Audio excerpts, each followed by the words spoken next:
So what made you sought after this fight with Canelo? Canelo's a great fighter. You know, he's respected. I'm a fan of Canelo. And like I said before, Canelo is the last of the great fighters that's available to fight. Canelo's at 168. It's a big task, but I'm always up for it. Big risk, big reward. And I want to be the first ever boxer to be a three-weight undisputed world champion. Talk to me about like the business of this fight, because it's live on Netflix. This is your first time fighting on Netflix. Right. How does this fight come together as opposed to like typical fights that you've had in the past? Well, it's all the same.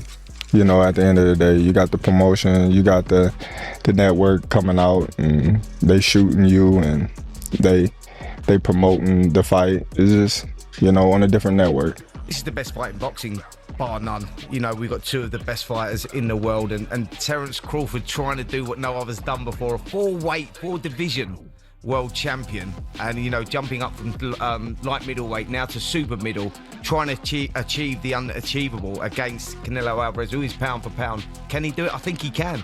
I think that this guy creates history, and Terence Crawford is that. Spencer Canelo was cautioned by Oliver that he was up against the greatest obstacle in his professional life.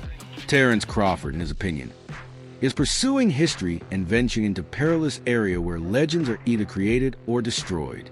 Even promoter Eddie Hearn, who previously supported Canelo, is beginning to change his mind and support Crawford. He said, "I think if Terence Crawford decides to box elusively in this fight, I think he's going to really have success." Just that statement tells you know just how dangerous Crawford is. It's not just hype if an experienced promoter like Hearn observes Canelo faltering against that slick, elusive style. It's a warning.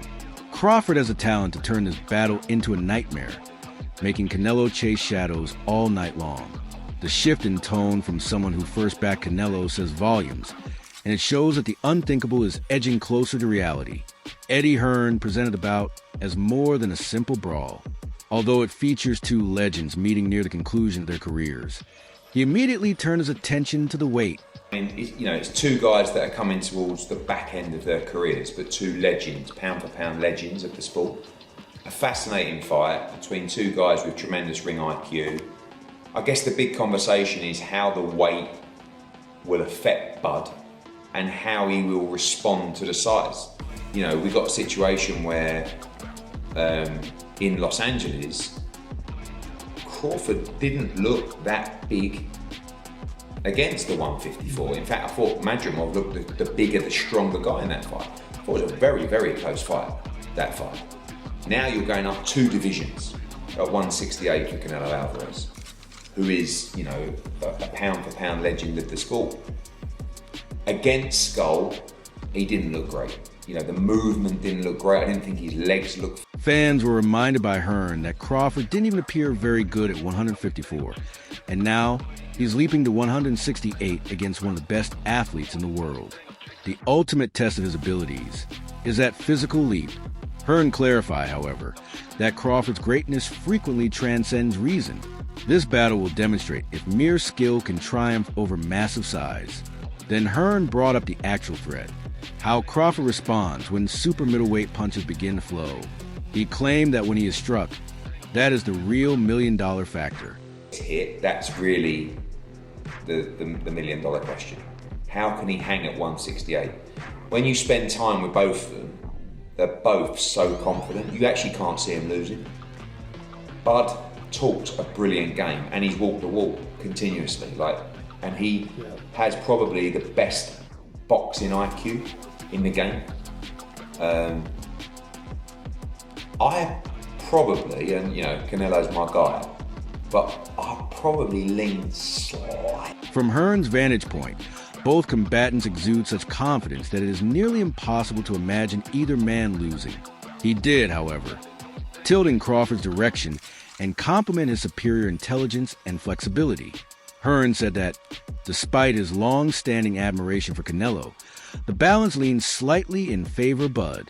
It's a unique admission that demonstrates Crawford's level of respect. Hearn accepted the sentiments of the majority of supporters. Despite being the clear favorite, Canelo didn't stop there. Canelo will probably be my favorite going in, but I wouldn't be shocked if Crawford could pull it off. Hearn stated in the same sentence that he would not be at all surprised by an upset. When Crawford enters the ring, he has already demonstrated that labels and odds don't really matter. Favorites aren't the point of contention for Hearn. The question is whether Crawford can change the boxing world by transforming belief into reality. His remarks solidify Crawford's status as the sport's most dangerous underdog. Hearn also brought about Canelo's defeat against Dimitri Val, a battle that still bothers him. He referred to it as the blueprint Crawford might adhere to. Interesting. I think Bivol really did set the blueprint of how to beat Canelo Alvarez. You know, what you do is you're slick, but you throw punches in bunches, you move into range, bomb, bomb, bomb, out of range. You do it again, because Canelo's not that active. He doesn't throw a lot of punches, and he hates movement, hates it. Crawford's got, Crawford, to be honest, Crawford's got to probably make it a little bit. Hearn claimed that Bivol's fluid movement, volume punching, and steady pace revealed Canelo. Crawford has perfected that particular look. He gains control of the battle if he forces Canelo to chase. The warning from Hearn was obvious. Crawford will lead Canelo into the same trap, unless he has changed since that loss. This battle will demonstrate whether Canelo has indeed grown from his mistakes. Hearn emphasized how crucial the first rounds are. Crawford, in his opinion, is suited to seize authority quickly. You've just got to go in there and just win rounds. And I think Crawford will win rounds in those fights. Oh, yeah, definitely. Especially the early rounds. So Canelo may have to do something and try and, because he's not that active. I don't think he really wants to work. Crawford will win rounds before Canelo can calm down thanks to his quickness and pace. And the pressure quickly increases when a boxer like Canelo has to play catch-up. Hearn came to the conclusion that Canelo might have to contend with time and momentum if Bud establishes a lead too soon. The fight's entire narrative may be written in the first few rounds. American fighter Sergio Mora also offered commentary, highlighting how Crawford's physical alteration is altering the fight story. He emphasized that in the ring, looks may have just as much impact as abilities. Crawford is a smaller fighter, but the more this fight goes, it's more 50-50, and more people are starting to respect this man because he's been posting social media. He looks bigger. He looks like a muscular fighter, not like an out-of-shape lightweight or welterweight coming up in weight. He looks like a legitimate, muscular, middleweight type fighter. I love the fact that he's actually marketing himself, getting great sparring, the running, the videos, and just he looks like a beast, man. So I love everything he's doing to promote this fight and to show everyone I'm not the smaller man here. It's going to be an equal-sized fight when it comes to... Mora emphasized how Crawford has silenced detractors by appearing to be a natural middleweight. The raw body, the sparring footage, and the training movies all make a strong statement. As the smaller man, he won't step in. The idea that the battle is now being fought on equal terms is being strengthened by this change in perspective. Crawford's physique and mentality already appear combat-ready to Mora, which makes this matchup much more unpredictable. Sergio Mora intensified his efforts to help Crawford change. This time, the athletic aspect of his weight gain will be highlighted. He clarified that Crawford's physique isn't merely for show. It is strong and useful. Fighter, he has a wrestling background. I think he put on the right muscle. He's not soft in the midsection. You could tell that he still carries that muscle right. It's like whenever you do go up in weight and you see the muscle around the shoulders and the biceps and the back, that's when you're like, wow, okay, this is impressive. You see him deadlifting. He's a strong fighter, and he did it the right way. Just like Roy Jones Jr. when he went to heavyweight. He didn't look heavy. He looked just as muscular, only he did it, the muscle were in the right proportion places. I think Bud looks the exact same.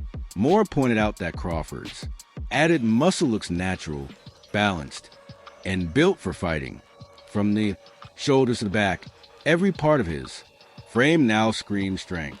Moore even compared the transformation to Roy Jones Jr.'s legendary move up in weight, saying Crawford mirrors that same flawless shift.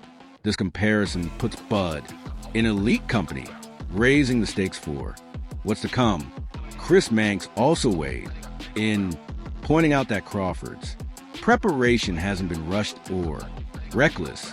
He underlined how every step has been part of a bigger plan aimed at one man, Canelo Alvarez. Looks physically spectacular. He clearly has put on the weight in the right way. And this is not the case of a guy having a couple of months to get up to 168 pounds. He has basically been preparing for this moment for the better part of a year. Like, he knew that it was Canelo Alvarez or bust. So he's going to come in, I think, Emphasize that because the shift up was well planned, Crawford's body appears apart. This weight jump wasn't a last-minute one. Its mission lasted for a whole year. Every camp, every run, and every exercise has been designed to manage the size and power at 168. That degree of dedication demonstrates that Crawford isn't there to put himself to the test. His goal is to win, and history is frequently written when ambition and preparation collide.